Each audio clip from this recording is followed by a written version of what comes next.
अस्सलामु अलैकुम, hello and स्वागत है आप सबका आज के एक और नए धमाकेदार और ज़बरदस्त वीडियो में, जहां हम बात करेंगे थायराइड हार्मोन्स के बारे में। यानी आज के इस वीडियो में हम T3 और T4 के बारे में पढ़ने वाले हैं। लेकिन इससे पहले कि मैं थायराइड हार्मोन्स के बारे में आपको बता दूं, मैं आपको थायराइड ग्लैंड का थोड़ा सा स्ट्रक्चर बताना चाहता हूं, ताकि हमें आगे जाके सारा कंसेप्ट अच्छे से समझ आ जाए, हमें थायरोग्लोबिन की सिंथेसिस अच्छे से समझ आ जाए। तो चलिए सुपरफिशियली, डिटेल में नहीं जाएंगे, सुपरफिशियली हम थायराइड ग्लैंड के स्ट्रक्चर के बारे में थोड़ा सा इंफॉर्मेशन हासिल कर लेते हैं। तो चले, जब हम थायराइड ग्लैंड के बारे में बात करते हैं, मेरी और नजर रखेंगे आप। सपोज करें यह आपका थायराइड ग्लैंड है, this is thyroid gland. Let us suppose this is thyroid gland. Clear? ये थायराइड ग्लैंड है। तो इस थायराइड ग्लैंड के बारे में थोड़ा सा बात कर लेते हैं। सबसे पहले आप याद रखेंगे कि जो थायराइड ग्लैंड होता है, it is the only endocrine gland, या मैं यूं कहूं कि it is the only endocrine gland which stores, शाबाश, we stores its secretion, shabash, in large quantities,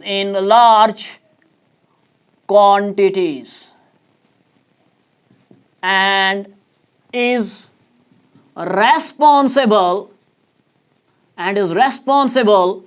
for metabolism, तो सबसे पहले हम बात करेंगे कि जो थायराइड ग्लैंड होता है, शाबाश, ये जो थायराइड ग्लैंड होता है, ये एक एंडोक्राइन ग्लैंड है। एंडोक्राइन ग्लैंड का मतलब वो ग्लैंड होता है जो अपनी सिक्रीशंस को ब्लड में डालता है। आपको बेटा पता है दो किस्म के ग्लैंड्स पाए जाते हैं। वो ग्लैंड्स जो अपनी सिक्रीशन को डायरेक्टली ब्लड में डालते हैं, उन्हें एंडोक्राइन ग्लैंड्स कहते हैं, और वो ग्लैंड जो अपनी सिक्रीशन को सरफेस पे डालते हैं या कैविटीज में डालते हैं, उन्हें बेटा हम एक्सोक्राइन ग्लैंड्स कहते हैं। तो दो किस्म के ग्लैंड्स है ना, एक्सोक्राइन ग्लैंड्स जो अपनी सिक्रीशन को कहां पे डालेंगे, सरफेस पे डालेंगे या कैविटी में डालेंगे, जैसे कि हमारे पास पैरोटिड ग्लैंड है। इसी तरह कुछ ग्लैंड्स इस तरह के होते हैं जो अपनी सिक्रीशंस को कहां पे डालते हैं, जो अपनी सिक्रीशंस को कहां पे पोर करते हैं, into the blood. Such glands which pour their secretion into the blood stream are called as endocrine glands. Clear?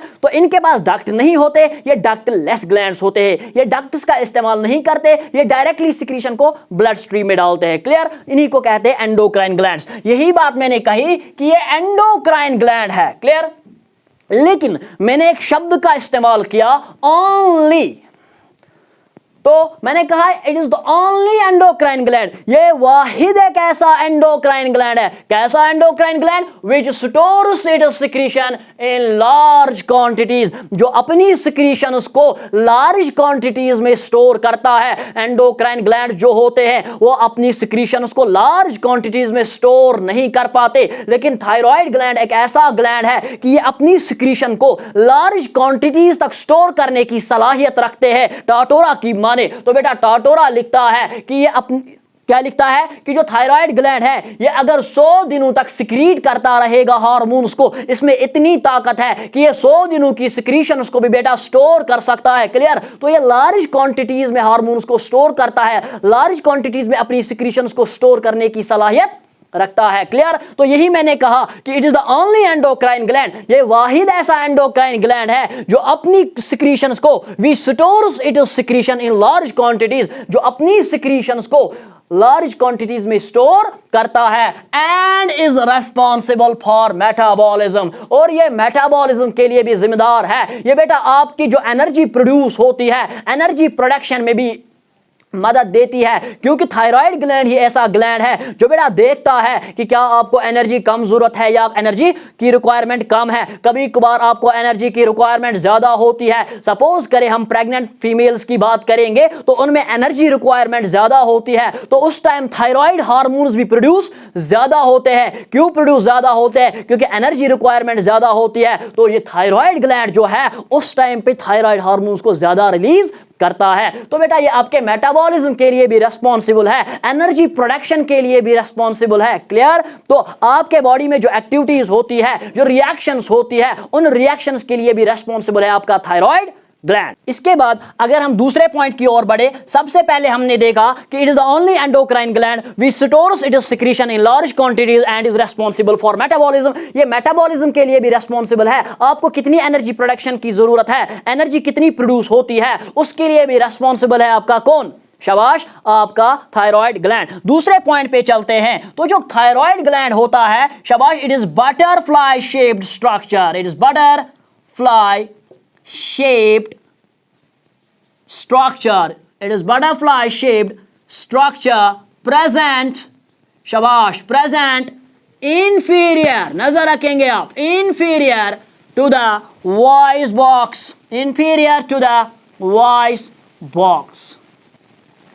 तो ये जो थायराइड ग्लैंड होता है, ये शाबाश, थायराइड ग्लैंड जो होता है ये एक बटरफ्लाई शेप स्ट्रक्चर होता है, बटरफ्लाई की तरह होता है, बटरफ्लाई शेप स्ट्रक्चर होता है जो कहां पे पाया जाता है? It is present below the voice box, it is present inferior to the voice box. Voice box के बेटा नीचे आपका एक बटरफ्लाई शेप्ड ग्लैंड होता है, बटरफ्लाई शेप स्ट्रक्चर होता है। उस बटरफ्लाई शेप स्ट्रक्चर को हम कहते हैं थायराइड ग्लैंड। तो आराम से आपने सुना कि थायराइड ग्लैंड एक ऐसा बटरफ्लाई शेप्ड स्ट्रक्चर है जो वॉइस बॉक्स के बेटा नीचे पाया जाता है और ये ट्रैकिया विंड पाइप को कवर करता है दोनों साइड से। सपोज करें ये आपकी विंड पाइप है, क्लियर, इस विंड पाइप को दोनों साइड से कवर करता है एक butterfly shaped structure. This butterfly shaped structure is called as बेटा थायराइड ग्लैंड। क्लियर, ये ट्रैकिया है, ये विंड पाइप है, इसको कवर करता है दोनों साइड से, लेटरली इसको कवर करता है आपका एक ग्लैंड जिसे हम थायराइड ग्लैंड कहते हैं। डायग्राम में आप देख रहे होंगे, तो इसी को हम बेटा थायराइड ग्लैंड कहते हैं। आगे बढ़ेंगे तो मैंने कहा कि it is butterfly shaped structure present inferior to the voice box. ये बटरफ्लाई शेप्ड स्ट्रक्चर होता है जो वॉइस बॉक्स के बिल्कुल नीचे पाया जाता है। तीसरी बात करेंगे हम और आगे बढ़ेंगे अपने टॉपिक की ओर। तीसरी बात आप याद रखेंगे कि जो थायराइड ग्लैंड होता है इसके दो लोब्स होते हैं। It has two lobes. जो थायराइड ग्लैंड होता है बेटा इसके दो लोब्स होते हैं। एक बेटा दाएं साइड से जिसे हम राइट लोब कहते हैं, क्या कहते हैं? राइट लोब कहते हैं। और एक बाएं साइड से जिसे हम लेफ्ट लोब कहते हैं, क्या कहते हैं? Left lobe. अगर स्पेसिफिकली मैं बोलूं, मोर स्पेसिफिकली अगर मैं बोलूं तो बेटा इसके दो लोब्स होते हैं। एक होता है शाबाश right lateral lobe, right lateral lobe, और बेटा दूसरा होता है लेफ्ट लेटरल लोब। क्योंकि ये सुपीरियरली और इंफीरियरली प्रेजेंट नहीं होता, एक लोब ऊपर और एक लोब नीचे नहीं होता, बल्कि ये लोब साइड्स में प्रेजेंट होते हैं, इसीलिए लफ्ज लेटरल हम इस्तेमाल करेंगे। अब जो दाएं वाले साइड से राइट लेटरल लोब कहेंगे, बाएं साइड से लेफ्ट लेटरल लोब कहेंगे। तो कितने लोब्स होते हैं थायराइड ग्लैंड के? दो लोब्स होते हैं थायराइड ग्लैंड के। लेकिन बेटा फिर से टाटोरा की ओर आए। टाटोरा कहता है अपनी किताब में कि जो थायराइड ग्लैंड्स होते हैं इनके यूजुअली दो लोब्स होते हैं, लेकिन 50% thyroid glands में 50% of the thyroid gland they contain a third small lobe। thyroid glands में यूजुअली दो लोब्स होते हैं, लेकिन कुछ थायराइड ग्लैंड्स में एक तीसरा लोब जो छोटा होता है वो पाया जाता है, which is present in between these lobes, and this third small lobe is called as, बेटा यहां की ओर नजर रखना, this small lobe is called as pyramidal lobe। शाबाश, this is called as pyramidal lobe। This is called as pyramidal lobe. तो usually आपके thyroid gland के दो लोब्स होते हैं, right lobe and left lobe, लेकिन कुछ थायराइड ग्लैंड्स में एक एक्स्ट्रा लोब होता है, एक थर्ड स्मॉल लोब प्रेजेंट होता है जो दो लोब्स के दरमियान और इस्थमस के ऊपर पाया जाता है। इस लोब को हम कहते हैं पायरामिडल लोब। अब यहां यह सवाल आया कि इस्थमस क्या होता है? ये राइट लोब है, ये लेफ्ट लोब है। राइट लोब और लेफ्ट लोब के दरमियान ये जो आपको नैरो पैसेज देखने को मिल रही है, this narrow passage is called as बेटा isthmus। This is called as isthmus। So what is isthmus? Isthmus is nothing, it is just a narrow passage, it is a narrow passage present between the two lobes of the thyroid gland। तो usually thyroid gland के दो lobes होते हैं और दो lobes आपस में connect होते हैं एक नैरो पैसेज से, जिस पैसेज को हम कहते हैं isthmus। मस्क और इस्थमस के सुपीरियर साइड से 50% थायराइड ग्लैंड्स में एक स्मॉल थर्ड लोब प्रेजेंट होता है, that lobe is called as pyramidal lobe. Clear? तो यहां की ओर बेटा आप नजर रखेंगे, ये राइट लेटरल लोब और ये लेफ्ट लेटरल लोब आपस में कनेक्ट किसकी वजह से है बेटा? शाबाश, इस्थमस की वजह से, इस्थमस। तो what is isthmus? It is a narrow passage present between the two lobes. अब बेटा मेरी ओर नजर रखेंगे, इसके बाद हम डायरेक्टली आते हैं अपने मेन टॉपिक थायराइड हार्मोन्स के बारे में। नजर रखेंगे आप, ये जो थायराइड ग्लैंड होता है, इस थायराइड ग्लैंड्स में कुछ स्फेरिकल स्ट्रक्चर्स पाए जाते हैं, कुछ सैक्स पाए जाते हैं। दीज सैक्स और these spherical structures are called as बेटा थायराइड, शाबाश, थायराइड फॉलिकल्स। बेटा बहुत इंपॉर्टेंट है, फॉलिकल्स, फॉलिकल्स। फॉलिकल स्पेलिंग आप खुद चेक करेंगे, अभी मुझे याद नहीं आ रही है परफेक्ट स्पेलिंग इसकी। तो फिलहाल मैंने कहा कि जो थायराइड ग्लैंड होते हैं तो इनमें कुछ सैक्स पाए जाते हैं, कुछ स्फेरिकल स्ट्रक्चर्स पाए जाते हैं। These spherical structures are called as thyroid follicles. तो थायराइड फॉलिकल में यहां बना रहा हूं बेटा, ये है आपका थायराइड फॉलिकल। क्लियर? अब ये जो थायराइड फॉलिकल होता है ना, ये कुछ सेल्स का बना होता है, स्पेशल सेल्स का बना होता है। These cells are called as, बेटा याद रखना ये इंपॉर्टेंट है, ये बहुत इंपॉर्टेंट है। These special cells are called as, जो मैंने यहां पे सेल्स बनाई है, these cells are called as, शाबाश, फॉलिक्यूलर, फॉलिक्यूलर सेल्स। और these are called as, शाबाश बेटा, they are also called as thyrocytes, they are also called as thyrocytes. अभी तक मैंने कहा कि जो थायराइड ग्लैंड होता है इसमें स्फेरिकल स्ट्रक्चर्स पाए जाते हैं, सैक्स पाए जाते हैं। These spherical structures are called as बेटा थायराइड फॉलिकल्स। क्या कहते हैं इनको? Thyroid follicles. अब ये जो थायराइड फॉलिकल्स होते हैं ये सेल्स के बने होते हैं। These cells are called as thyrocytes या these cells are called as follicular cells. अब बेटा अगर आपको फॉलिक्यूलर सेल्स याद रहा तो थायराइड हार्मोन्स आपकी जेब में। अगर आपको थायराइड फॉलिकल्स और थायरोसाइट्स याद नहीं रहा तो बेटा आपको थायराइड हार्मोन्स का कांसेप्ट अच्छे से समझ नहीं आएगा। इसीलिए याद रखें कि थायराइड ग्लैंड में जो स्फेरिकल स्ट्रक्चर्स होते हैं इन्हें थायराइड फॉलिकल्स कहा जाता है। और ये जो थायराइड फॉलिकल्स होते हैं ये किनके बने होते हैं? सेल्स के बने होते हैं। These cells are called as, शाबाश, थायरोसाइट्स और फॉलिक्यूलर सेल्स। अब ये जो अंदर वाली स्पेस यहां पे बचती है, याद रखना इंपॉर्टेंट है, यहां पे जो अंदर वाली स्पेस आपको देखने को मिल रही है, ये वाली space, this is called as बेटा कोलॉइड। बस खत्म।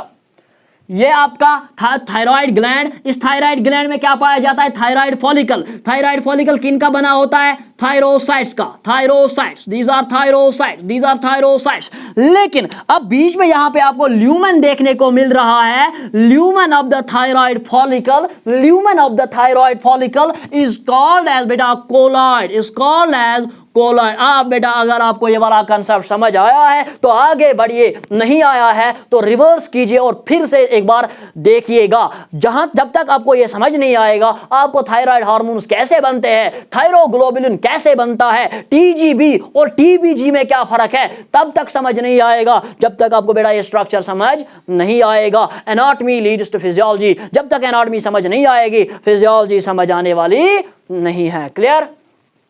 तो चले बेटा अब हम थायराइड हार्मोन्स की ओर बढ़ते हैं जो कि बहुत इंपॉर्टेंट टॉपिक है और हर एक एग्जाम में पूछा जाता है इन एनी फॉर्म। चाहे आपको हाइपोथायराइडिज्म पूछा जाए, चाहे आपको हाइपरथायराइडिज्म पूछा जाए, आपको थायरॉक्सिन के बारे में पूछा जाए या आपको T3 के बारे में पूछा जाए। क्लियर? तीन इंपॉर्टेंट क्वेश्चन यहां पे बनते हैं, हाइपरथायराइडिज्म, हाइपोथायराइडिज्म और आपका थायरॉक्सिन। अलग से ये क्वेश्चन पूछे जाते हैं और कभी कभार थायराइड ग्लैंड डायरेक्टली आता है। क्लियर? तो चलिए हम थायराइड हार्मोन्स के बारे में बात करते हैं।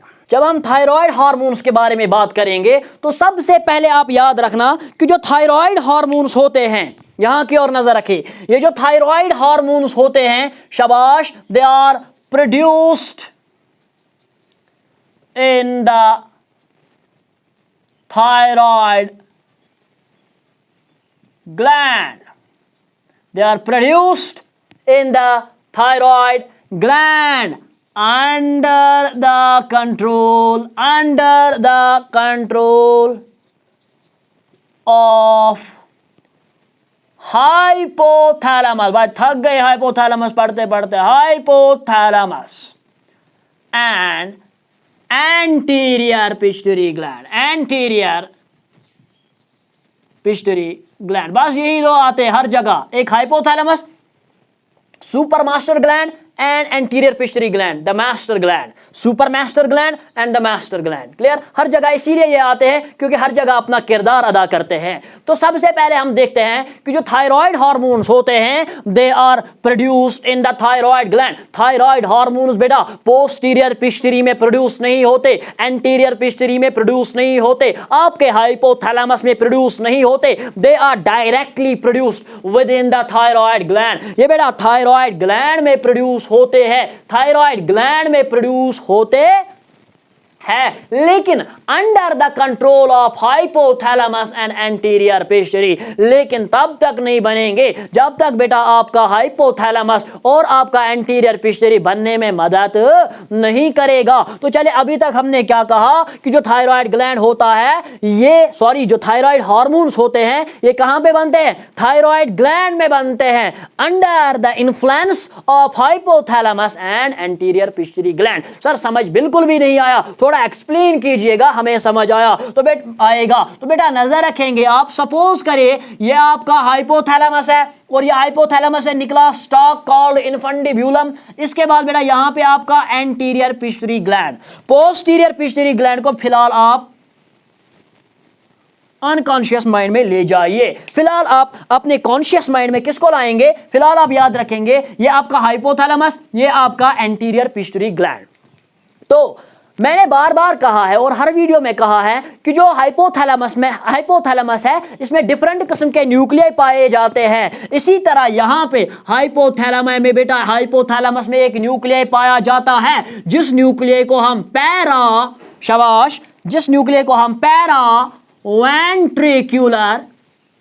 पैरावेंट्रिकुलर न्यूक्लियाई कहते हैं। क्लियर? हाइपोथैलेमस में एक न्यूक्लियाई पाया जाता है जिसे हम पैरावेंट्रिकुलर न्यूक्लियाई कहते हैं। यहां तक क्लियर? अब जो ही बेटा आपके हाइपोथैलेमस तक ब्लड पहुंचा, अगर उस हाइपोथैलेमस में T3 की लेवल कम है, अगर उस ब्लड में T4 की लेवल कम है, अगर उस ब्लड में बेसल मेटाबॉलिक रेट बेटा कम है, तो यहां की ओर नजर रखेंगे। अगर एनर्जी कम प्रोड्यूस होती है या T3 और T4 की लेवल आपके ब्लड में कम है, तो इनकी वजह से ये पैरावेंट्रिकुलर न्यूक्लियाई एक्टिवेट हो जाएगा। जो ही बेटा ये पैरावेंट्रिकुलर न्यूक्लियाई एक्टिवेट हुआ, ये बेटा एक हार्मोन को वजूद में लाएगा। That hormone is called as TRH, यानी थायरोट्रोपिन रिलीजिंग हार्मोन। क्लियर? अब जो ही बेटा आपके हाइपोथैलेमस यहां पे मैं बनाऊं, हाइपोथैलेमस से क्या बनता है? आपका TRH। अब जब TRH बना, ये बेटा ब्लड वेसल के जरिए से हाइपोफाइशियल पोर्टल सिस्टम के जरिए से ये चला जाएगा कहां पे? एंटीरियर पिट्यूटरी ग्लैंड में।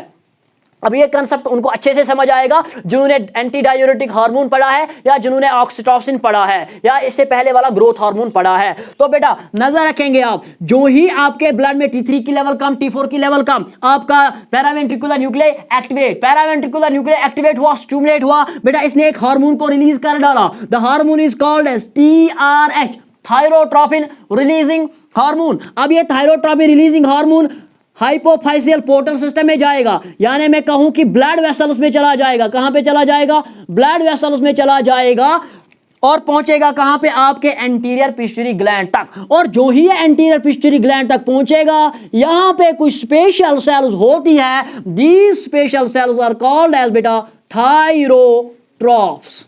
दे are called as thyrotropes. Troph, आपके ब्लड में T3 की लेवल कम, T4 की लेवल कम, जिसकी वजह से आपका पैरावेंट्रिकुलर न्यूक्लियस जो हाइपोथैलेमस में है वो बेटा स्टिमुलेट हुआ, एक्टिवेट हुआ, सोचा कुछ गड़बड़ हो रही है, उसने एक हार्मोन को रिलीज कर डाला called as TRH, thyrotropin releasing hormone. Thyrotropin releasing hormone blood में चला जाएगा, हाइपोफाइसियल पोर्टल सिस्टम में चला जाएगा। हाइपोफाइसियल पोर्टल सिस्टम एक ऐसा ब्लड सिस्टम है जो हाइपोथैलेमस में, हाइपोथैलेमस और एंटीरियर पिट्यूटरी ग्लैंड के दरमियान है, इसे हम हाइपोफाइसियल पोर्टल सिस्टम कहते हैं। तो यहां से ये TRH चला जाएगा इस हाइपोफाइसियल पोर्टल सिस्टम में या इस ब्लड वेसल में चला जाएगा। इसके बाद ये ब्लड कहां पे पहुंचेगा? Anterior pituitary gland. अब ये एंटीरियर पिट्यूटरी ग्लैंड में पहुंचा, लेकिन इस ब्लड में है क्या? TRH है ना। TRH की वजह से यहां एंटीरियर पिट्यूटरी ग्लैंड में जो सेल्स होती है जिन्हें हम थायरोट्रॉप्स कहते हैं, ये थायरोट्रॉप्स बेटा एक्टिवेट हो जाती है। क्लियर? ये थायरोट्रॉप्स किसकी वजह से एक्टिवेट हुई? TRH की वजह से एक्टिवेट हुई। जो ही बेटा थायरोट्रॉप्स TRH की वजह से एक्टिवेट हो जाती है, ये बेटा एक और हार्मोन को वजूद में लाती है। दैट हार्मोन इज बेटा कॉल्ड एज TSH। और आपको बेटा पता है TSH का मतलब होता है, शाबाश, थायराइड, थायराइड स्टिमुलेटिंग हार्मोन। बेटा बिल्कुल easy concept, thyroid stimulating hormone. Clear? तो आपके हाइपोथैलेमस ने थायराइड हार्मोन प्रोड्यूस नहीं किया, आपके हाइपोथैलेमस ने TRH प्रोड्यूस किया। तो याद रखेंगे आप, हाइपोथैलेमस TRH प्रोड्यूस करता है, थायरोट्रोपिन रिलीजिंग हार्मोन प्रोड्यूस करता है, आपका एंटीरियर पिट्यूटरी ग्लैंड TSH यानी थायराइड स्टिमुलेटिंग हार्मोन प्रोड्यूस करता है। इसके बाद जो ही बेटा थायराइड स्टिमुलेटिंग हार्मोन प्रोड्यूस हुआ, ये थायराइड स्टिमुलेटिंग हार्मोन बेटा ब्लड वेसल्स के जरिए से पहुंच जाता है आपके थायराइड ग्लैंड में। It reached your thyroid gland. Now this blood goes to your thyroid gland. शाबाश, thyroid gland। अब thyroid gland में जब पहुंचेगा तो इसमें TSH है ना, तो TSH की वजह से thyroid gland जो होता है ये बनाता है एक और हार्मोन जिसे हम कहते हैं थायराइड हार्मोन। अब कैसे बनाता है ये बेटा? एक डिफरेंट मैकेनिज्म है, 5 स्टेप्स में बेटा बनाता है आपका थायराइड ग्लैंड थायराइड हार्मोन्स। यानी आपका थायराइड ग्लैंड थायराइड हार्मोन बनाएगा TSH की वजह से, लेकिन 5 स्टेप्स में बनाएगा, यानी इसमें 5 स्टेप्स हो जाएंगे, उसके बाद आपका थायराइड हार्मोन बनता है। यूं ही नहीं याद रखना कि TSH हाइपोथैलेमस से TRH रिलीज हुआ, एंटीरियर पिट्यूटरी से TSH रिलीज हुआ, TSH थायराइड ग्लैंड में पहुंचा और थायराइड ग्लैंड में बेटा प्रोड्यूस हुआ क्या? आपका थायराइड हार्मोन। ऐसे भाई नहीं चलता, थोड़ा डेप्थ में जाना होगा, थोड़ा मैकेनिज्म को समझना होगा, उसके बाद आपका हर कंसेप्ट इजीली अंडरस्टैंड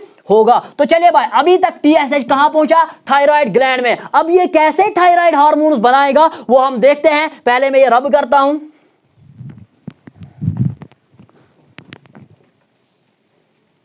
तो अब देखिए कि थायराइड हार्मोन असल में कैसे प्रोड्यूस होता है। इसके लिए आपको पुराना कंसेप्ट याद करना पड़ेगा, थायराइड फॉलिकल याद है ना, तो याद रखिएगा। सपोज करें ये आपका यहां पे थायराइड ग्लैंड है, यहां पे तो बना के ही है, इस सेल को मैं बेटा बाहर निकालता हूं और इसको मैं यहां पे बनाता हूं। दिस इज योर, शाबाश, this is your thyroid follicle. अब इस थायराइड फॉलिकल में स्पेशल सेल्स होती है, आपको पता है, these cells are called as thyrocytes. These are called as, शाबाश, थायरोसाइट्स।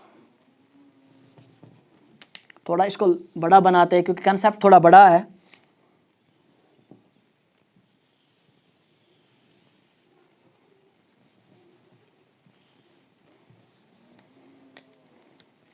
यह आपका है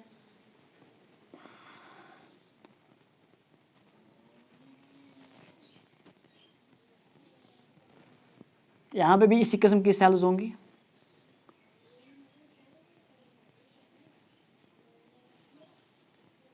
now this is your thyroid follicle. ये 2 सेल्स मैंने थोड़ा बड़ी बनाई ताकि आपको कंसेप्ट अच्छे से समझ आए। ये आपका थायराइड फॉलिकल है और ये आपकी थायरोसाइट्स है। Clear? Thyroid follicle and this is thyrocyte. This is thyroid gland, this is thyroid follicle and these are thyrocytes. Clear? Thyrocytes या जिनको हम follicular cells भी बोलते हैं। अब मेरी और नजर रखना, मेरी और अच्छे से ध्यान रखना। अब जो ही यहां से एंटीरियर पिट्यूटरी ग्लैंड से टीएसएच रिलीज हुआ, ये थायराइड ग्लैंड में पहुंचेगा। अब यहां पे थायराइड हार्मोन बनेगा। कैसे बनेगा? 5 स्टेप्स में बनेगा। सबसे पहला स्टेप आप याद रखेंगे, सिंथेसिस, बहुत ही important, synthesis of thyroglobulin, thyroglobulin, जिसको हम TGB कहते हैं, थायरोग्लोबुलिन, TGB, थायरोग्लोबुलिन।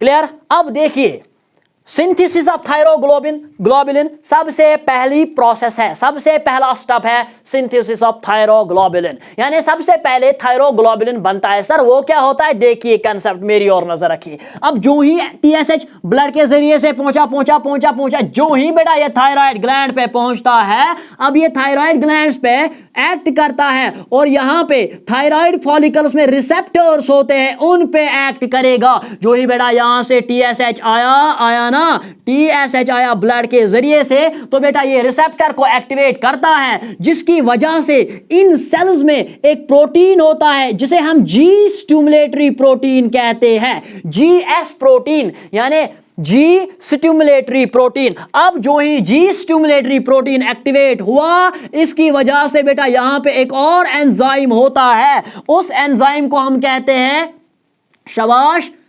एडेनिलाइल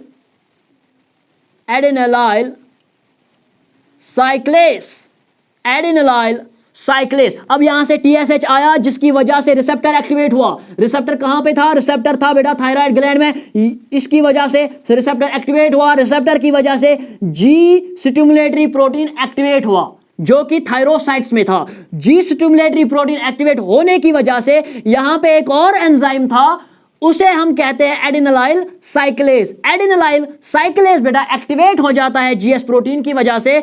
जो ही ये एक्टिवेट हो जाता है, इसकी वजह से क्या होता है? ये काम करता है, ये कन्वर्ट करता है एटीपी को और बनाता है एटीपी को इनटू सीएएमपी।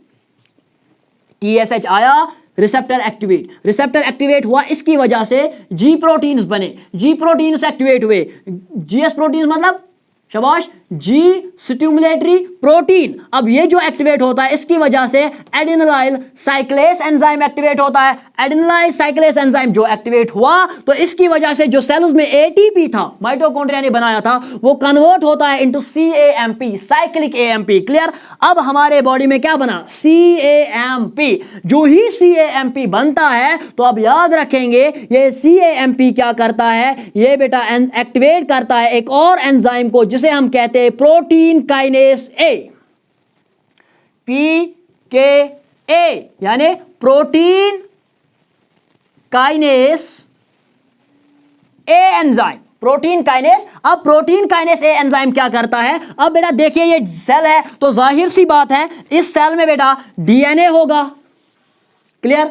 अब ये क्या करता है? ये पीके बेटा डीएनए को, ये पीके क्या करता है? ये फास्फोरस ऐड करता है डीएनए पे। क्या करता है? पीकेए की वजह से फास्फोरस ऐड होता है डीएनए पे, और जिसकी जो ही फास्फोरस ऐड होता है डीएनए पे, उसकी वजह से यहां पे बनता है आपका mRNA। क्या बनता है? mRNA। देखिए मेरी और नजर रखे, सबसे पहले मैंने कहा कि जी स्टिमुलेटरी प्रोटीन आया बेटा, जी स्टिमुलेटरी प्रोटीन जो ही बना, इसकी वजह से बेटा एडेनिलाइल साइक्लेस बेटा एंजाइम एक्टिवेट हुआ। जब एडेनिलाइल साइक्लेस एंजाइम एक्टिवेट हुआ, तो इसकी वजह से जो आपकी सेल्स में एटीपी था, वो कन्वर्ट हुआ और बना सीएएमपी, साइक्लिक एएमपी। क्लियर? अब जो ही आपके बॉडी में सीएएमपी बना, तो सीएएमपी क्या करता है? ये एक और एंजाइम को एक्टिवेट करता है, जिस एंजाइम को हम कहते हैं पीकेए, प्रोटीन काइनेस ए। प्रोटीन काइनेस, क्योंकि ये सारी प्रोसेस एक ही सेल में होती है, तो जाहिर सी बात है इस सेल में डीएनए भी होगा। अब जो ये डीएनए होता है, ये पीकेए क्या करता है? प्रोटीन काइनेस ए क्या करता है? ये फास्फोरस को बेटा ऐड कर देता है, कहां पे? डीएनए पे। जो ही फास्फोरस ऐड डीएनए पे होता है, with the help of state, जो हमने पुराने वीडियो में पढ़ा था, state signalling transducer and activator of transcription, उसकी वजह से यहां पे ये फॉस्फेट ऐड हुए, जो ही प्रोटीन काइनेस एंजाइम फॉस्फेट को यहां पे ऐड करता है तो डीएनए क्या बनाता है, यहां पे बनता है आपका mRNA। क्या बनाता है? mRNA। तो यहां पे बना आपका mRNA। जो ही mRNA बनता है, mRNA राइबोसोम्स की मदद से, सेल है ना, सेल में राइबोसोम्स भी है, mRNA राइबोसोम्स की मदद से, थोड़ा डिफिकल्ट है, राइबोसोम्स की मदद से ये mRNA कन्वर्ट होता है इनटू प्रोटीन्स। किन में कन्वर्ट होता है? Into proteins. अब यहां पे mRNA की मदद से क्या बने? प्रोटीन। शाबाश बेटा, बस खत्म, खेल तमाम हो गया। अब यहां पे बेटा आपका प्रोटीन बना।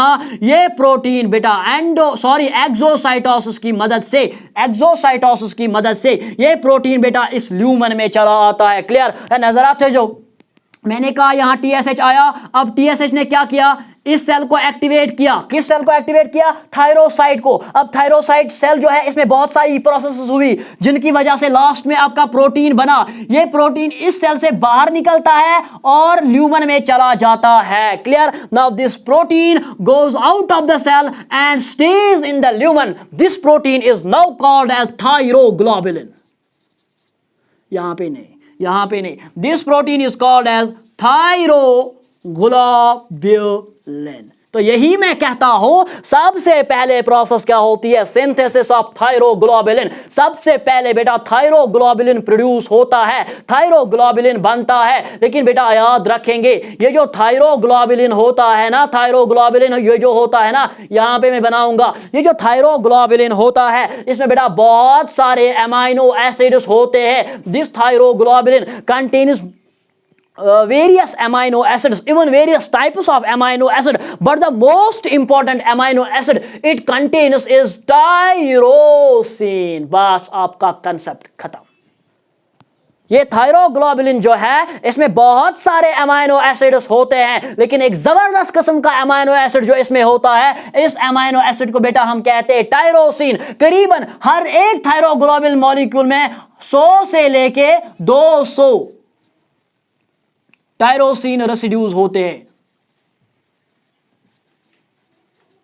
क्लियर? तो हर एक थायरोग्लोबुलिन मॉलिक्यूल, एक थायरोग्लोबुलिन मॉलिक्यूल बना, इसमें सिर्फ एक टायरोसिन नहीं, इसमें 100 से लेके 200 तक टायरोसिन रेसिड्यूज हो सकते हैं। क्लियर? तो सबसे पहले हमने कहा, सबसे पहली प्रोसेस क्या है? Synthesis of thyroglobulin. अभी तो एक ही स्टेप हुआ, अभी 5-4 स्टेप्स बाकी है। तो सिंथेसिस ऑफ थायरोग्लोबुलिन कैसे बना? एंटीरियर पिछड़ी से टीएसएच आया, जिसकी वजह से थायरोसाइट्स एक्टिवेट हुई, वहां से जी प्रोटीन बना। जी प्रोटीन बनने की वजह से एडिनोलाइल साइक्लेज एंजाइम एक्टिवेट हुआ। एडिनोलाइल साइक्लेज एंजाइम एक्टिवेट हुआ, इसकी वजह से जो सेल्स में एटीपी था वो कन्वर्ट हुआ और बना साइक्लिक एएमपी। जब साइक्लिक एएमपी बना, इसकी वजह से एक और एंजाइम सेल्स में था जो एक्टिवेट होता है, जिसे हम कहते हैं प्रोटीन काइनेस ए। जब प्रोटीन काइनेस ए एंजाइम एक्टिवेट होता है तो बेटा ये क्या करता है? ये फॉस्फेट ऐड करता है। किसको? डीएनए को, जिसकी वजह से एमआरएनए बनता है। एमआरएनए राइबोसोम्स की मदद से कन्वर्ट होते हैं इनटू प्रोटीन्स। ये प्रोटीन्स फिर ल्यूमन में चला जाता है। This protein is now called as thyroglobulin. Clear?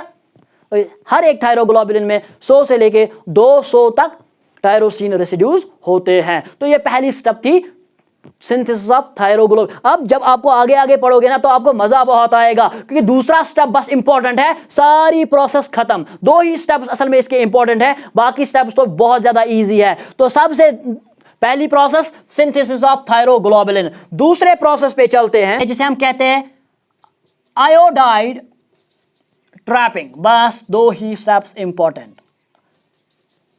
आपका टॉपिक खत्म। 2 पॉइंट्स इंपॉर्टेंट, 2 स्टेप्स इंपॉर्टेंट और टॉपिक खत्म।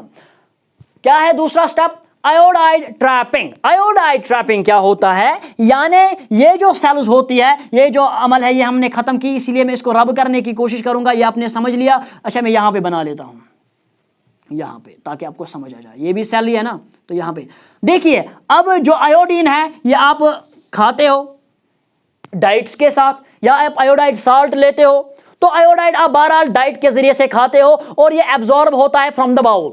अब मेरे कहने का मतलब यह है कि जब आपने आयोडाइड खाया, ये आयोडाइड आपके ब्लड स्ट्रीम में चला जाएगा by the process of absorption. अब ये जो ब्लड है ये कहां पहुंचेगा?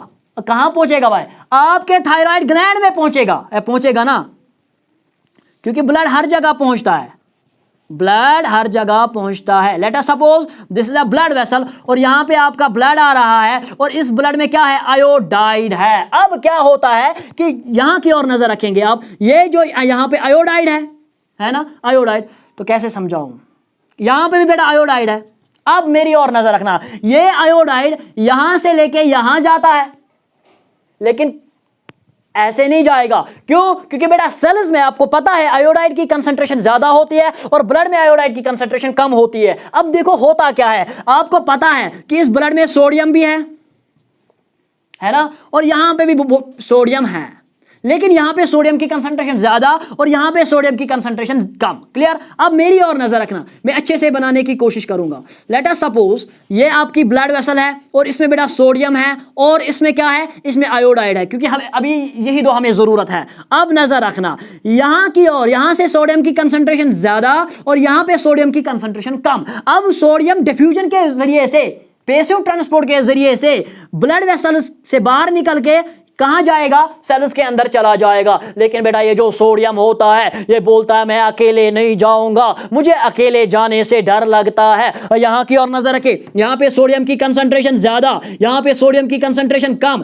यहां पे आयोडाइड की कंसंट्रेशन शाबाश ज्यादा, यहां पे आयोडाइड की कंसंट्रेशन कम होती है। तो नहीं, यहां पे आयोडाइड की कंसंट्रेशन कम होती है और यहां पे आयोडाइड की कंसंट्रेशन ज्यादा होती है। सोडियम की कंसंट्रेशन ज्यादा, सोडियम की कंसंट्रेशन कम। अब सोडियम यहां से यहां जाएगा क्योंकि कंसंट्रेशन यहां ब्लड में ज्यादा है और यहां पे कम है। अब यहां से सोडियम जाता, लेकिन भाई ये अकेले जाने से डरता है, ये अकेले नहीं जाता। या यूं मान लो कि इसको आयोडीन के साथ, इसको आयोडाइड के साथ दोस्ती है, ये आयोडाइड को छोड़ के नहीं जाना चाहता है। ये बेटा यहां से तो यहां मूव करेगा लेकिन अपने साथ बेटा आयोडाइड को भी ले जाएगा। तो बेटा आप याद रखेंगे सोडियम की कंसंट्रेशन यहां ज्यादा थी ना, तो ये कहां चला गया, सेल्स में चला गया। तो एक्टिव ट्रांसपोर्ट की पैसिव ट्रांसपोर्ट, शाबाश, पैसिव ट्रांसपोर्ट के जरिए से या डिफ्यूजन के जरिए से। लेकिन बेटा यहां पे आयोडाइड की कंसंट्रेशन कम थी, यहां पे ज्यादा थी। आयोडाइड यहां से बाहर निकलना चाहिए था, लेकिन यहां से यहां की ओर जाता है किसकी मदद से,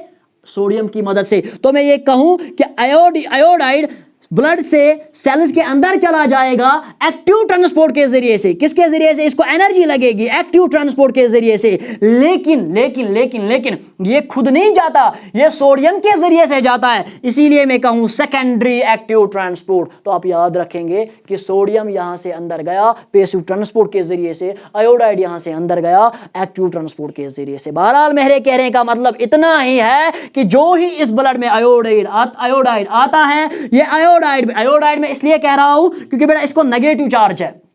क्लियर? अगर नेगेटिव चार्ज के बगैर होगा तो फिर उसको आयोडीन कहेंगे, फिलहाल नेगेटिव चार्ज है तो आयोडाइड है। तो यहां पे आयोडाइड आया ना आपके सेल्स में, शाबाश बेटा आपके सेल्स में आया आयोडाइड। मेरी और नजर रखना, कांसेप्ट थोड़ा खतरनाक है। ये आयोडाइड यहां पे आया लेकिन इसके पास नेगेटिव चार्ज है। यहां पे प्रोटीन भी होता है, वो कहां पे होता है, ल्यूमन में। अब यहां पे आयोडाइड आया कि नहीं आया, अब यहां पे एक और प्रोटीन होता है सेल्स में, जिस प्रोटीन को हम कहते हैं पेंड्रिन। क्या कहते हैं, याद रखेंगे आप, the protein is called as pendrin. अब ये पेंड्रिन क्या करता है, ये इस आयोडीन को धक्का मारता है, अरे जाओ दफा, यहां कहां आ गए हो। ये इसको बेटा खींच लाता है और बेटा ल्यूमन में धकेल देता है, या मैं यूं कहूं कि ये इसे कोलाइड में धकेल देता है। क्योंकि मैंने पहले ही कहा था कोलाइड क्या होता है, इट इज द शाबाश lumen of the thyroid follicle. अब यहां आया आयोडाइड कि नहीं आया, यहां पे आपका प्रोटीन भी है ना, और यहां पे आपका थायरोग्लोबुलिन भी है, यहां पे बेटा आपका आयोडाइड भी है। बस दो स्टेप्स आपके कंप्लीट हुए, एक स्टेप थायरोग्लोबुलिन बना, दूसरा आयोडीन ट्रैप हुआ, आयोडीन ट्रैप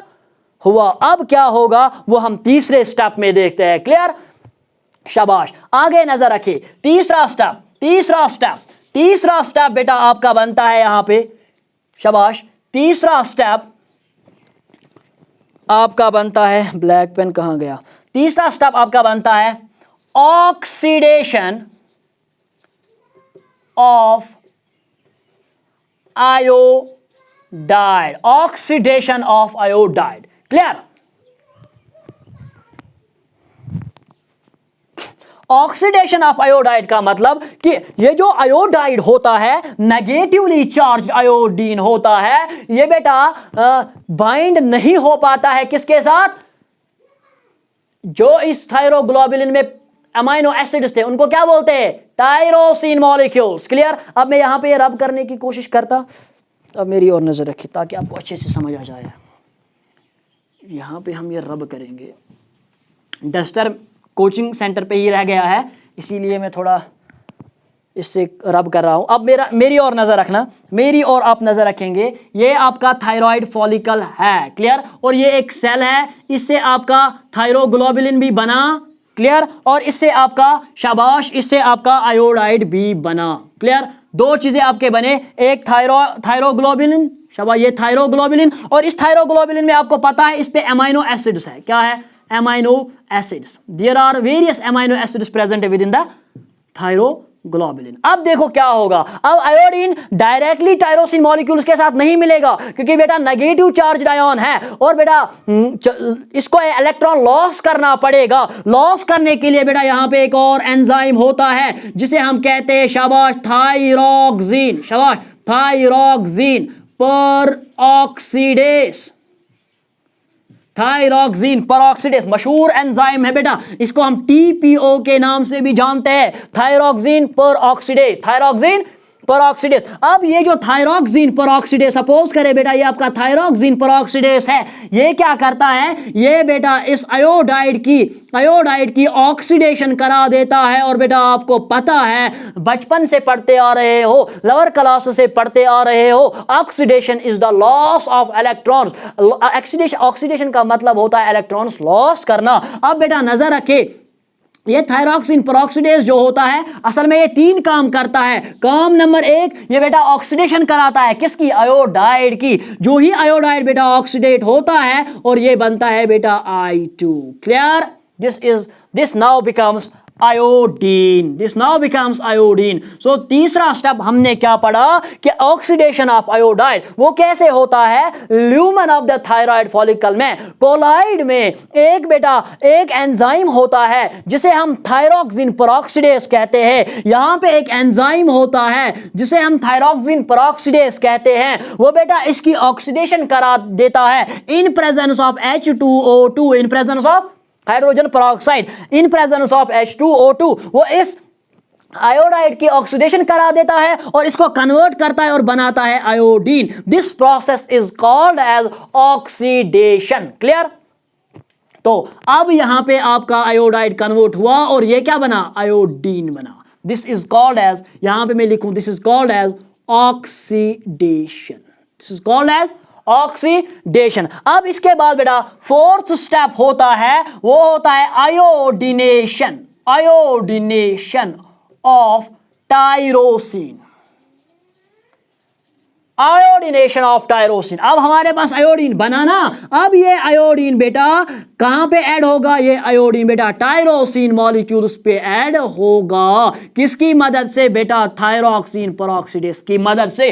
थायरोक्सिन परऑक्सीडेस ये 3 काम करता है। काम नंबर 1, इसने ऑक्सीडेशन की, इसने आयोडाइड को ऑक्सीडेट किया, इलेक्ट्रॉन लूज कराया और उसको कन्वर्ट किया इनटू आयोडीन, ऑक्सीडेशन कराई। उसके बाद जो आयोडीन बना इसको अटैच कराया टायरोसिन मॉलिक्यूल्स के साथ, इसको हम कहते हैं आयोडीनेशन। क्या कहते हैं?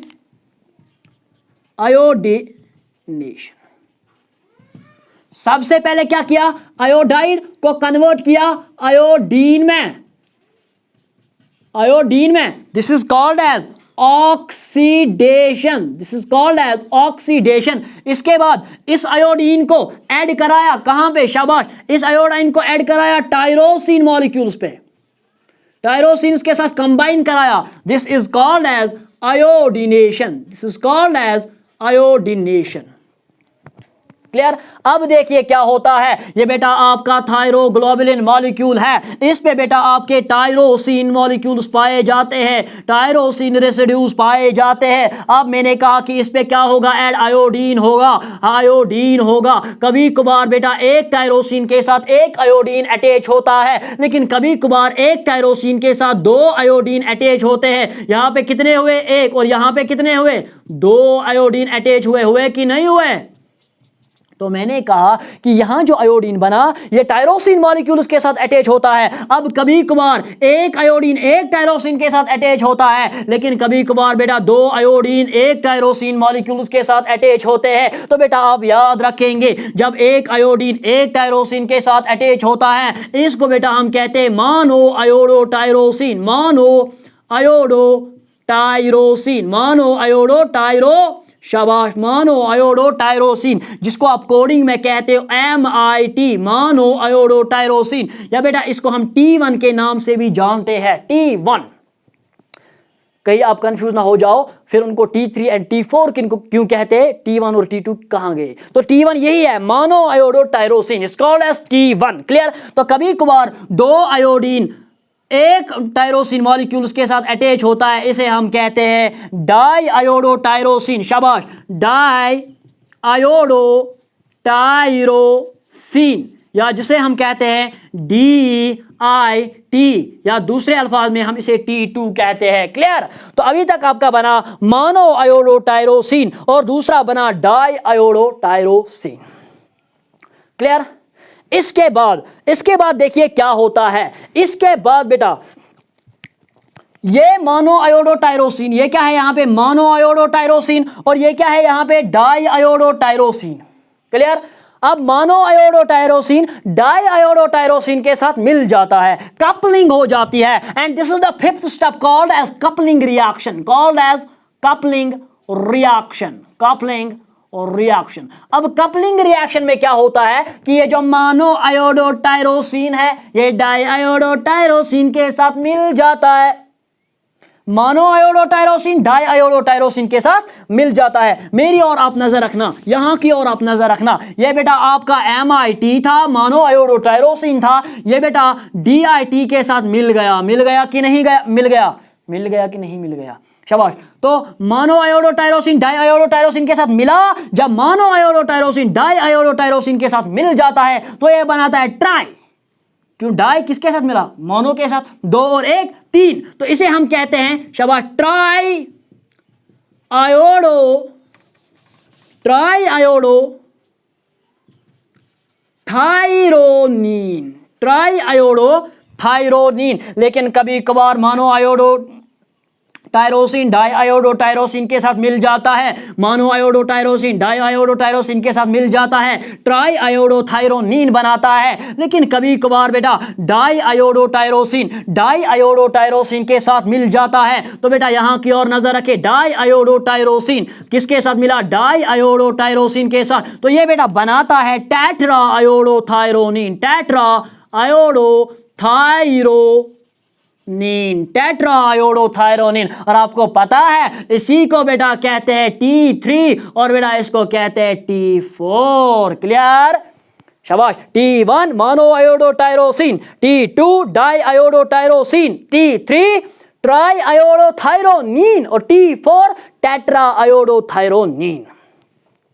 क्लियर? अभी तक ये आपका थायरोग्लोबुलिन मॉलिक्यूल था, इस पे बेटा टायरोसिन मॉलिक्यूल्स था और इसके साथ एक आयोडीन अटैच था, मोनो आयोडो टायरोसिन बना। इसके बाद यहाँ पे डाई आयोडो टायरोसिन बना, तो इसके बाद यहाँ पे एक और डाई आयोडो टायरोसिन बना था, शाबाश। तो ये दो आपस में मिले, इसे हम कहेंगे T3। अगर ये दो आपस में मिले, इसे यहाँ पे अलग बनाऊं, ये इसके साथ मैं नहीं जोड़ूंगा, यहाँ पे मैं अलग बनाऊं, शाबाश। अगर mono iodo tyrosine di iodo tyrosine के साथ मिला, ये T3 बनाएगा। लेकिन अगर डाई आयोडो टायरोसिन और डाई आयोडो टायरोसिन आपस में मिले, इसे कहेंगे T4। क्लियर? लेकिन बेटा अभी भी कंफ्यूजन है ना, कंफ्यूजन ये है कि सर T3 तो बने, T4 तो बने, लेकिन ये अभी भी थायरोग्लोबुलिन चेन के साथ अटैच है ना, ये अभी भी उस प्रोटीन के साथ बाइंड है ना। हमें ये प्रोटीन के साथ तो नहीं चाहिए, हमें ये अलग चाहिए, हमें इनकी जरूरत है, हमें BMR को इंक्रीज कराना है, हमें एक्टिविटी को इंक्रीज कराना है, हमें एनर्जी रिक्वायरमेंट ज्यादा है, हमें ये प्रोटीन के साथ नहीं चाहिए, हमें बेटा ये अलग चाहिए। क्या चाहिए? अलग चाहिए। आप बेटा नजर रखिए क्या होता है, कैसे अलग होता है।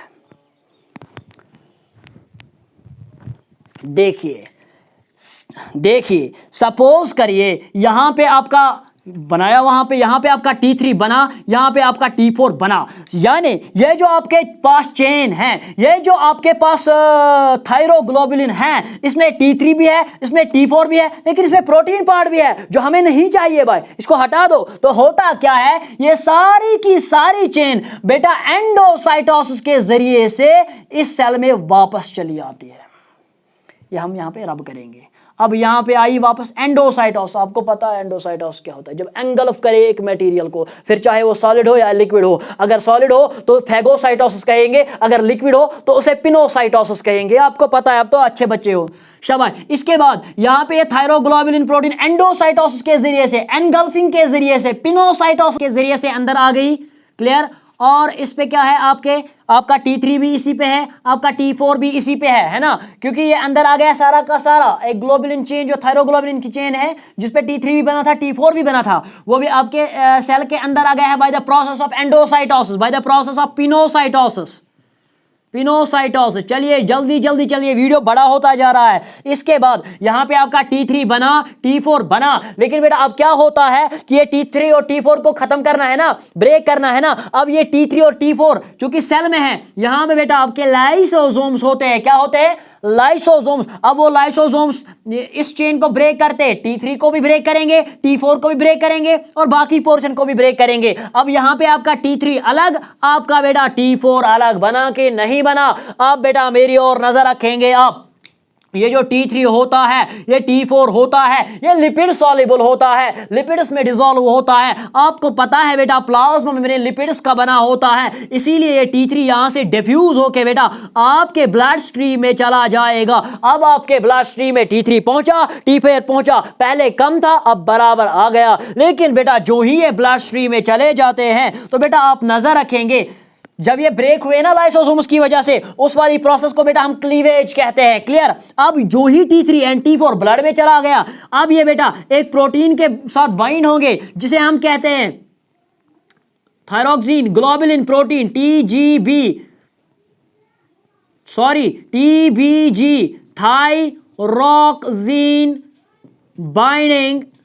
Thyroxine binding globulin. अब ये जो प्रोटीन था वो था थायरोक्सिन, वो क्या था? Thyroglobulin, TGB, thyroglobulin. ये है TGB और TBG में फर्क है। TBG थायरोक्सिन बाइंडिंग ग्लोबुलिन, ये प्रोटीन ब्लड में होता है जिसके साथ थायरोक्सिन बाइंड होके टिश्यूज तक पहुंचता है। लेकिन थायरोग्लोबुलिन कहां पे होता है? वो बनता है इन the lumen of the thyroid follicle, यानी मैं कहूं कि वो कोलॉइड में बनता है। अब बेटा यहां पे T3 T4 बना, अब ये टिश्यूज तक जाएगा, जिसकी वजह से बेटा आपका BMR जो है, बेसिक मेटाबॉलिक रेट जो है, वो बेटा इंक्रीज हो जाएगी। अब BMR बेटा इंक्रीज क्यों हो जाती है? इसकी बेटा बहुत सारी वजूहात है। असल में मुझे अलग में पढ़ाना था, लेकिन चूंकि वीडियो करीबन 50 मिनट के ऊपर जा रहा है, इसीलिए बेटा मैं आपको कहना चाहता हूं कि BMR इंक्रीज होने के बहुत सारे वजूहात हैं। एक वजह यह भी है कि जो थायरोक्सिन है,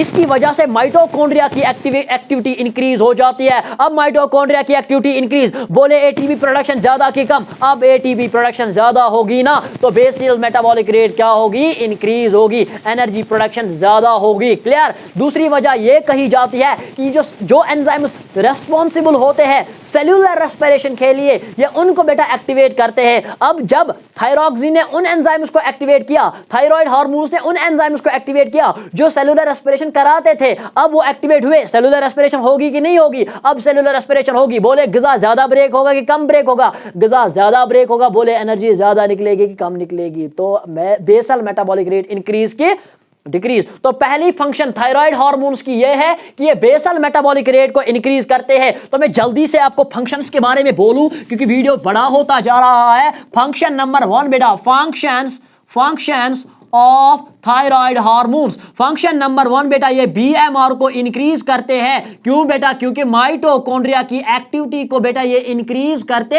हैं। फंक्शन नंबर 2 बेटा आप याद रखेंगे, ये हार्ट रेट भी इंक्रीज करते हैं। हार्ट रेट को बेटा इंक्रीज करेंगे। क्यों? क्योंकि बेटा ये इफेक्ट करते हैं, ये एक्ट करते हैं कैटेकोलामाइंस पे। कैटेकोलामाइंस टाइम अभी नहीं है, हो सकता है अगले वीडियो में मैं फंक्शंस को अच्छे से बनाऊं, नया वीडियो बनाऊं फंक्शंस पे। तो पहला फंक्शन आप जल्दी से याद रखेंगे, बीएमआर को बेटा इंक्रीज करता है माइटोकॉन्ड्रिया की एक्टिविटी की वजह से, उनकी एक्टिविटी को इंक्रीज करता है। दूसरी फंक्शन हार्ट रेट को बेटा इंक्रीज करता है और बेटा ब्लड प्रेशर को भी इंक्रीज करता है, it increases the blood pressure. और तीसरी फंक्शन याद रखिए, ये नर्वस सिस्टम को भी डेवलप करने में मदद करता है, it develops nervous system usually in children. Clear? तो ये तीन फंक्शंस थी इसके, किसके बारे में?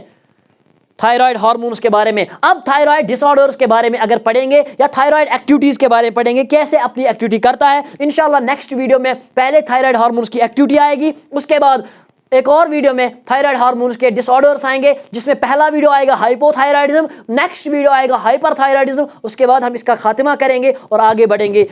दीजिए मुझे भी इजाजत, आप भी बैठिए अल्लाह के हवाले। अल्लाह हाफिज एंड फी अमानिल्लाह।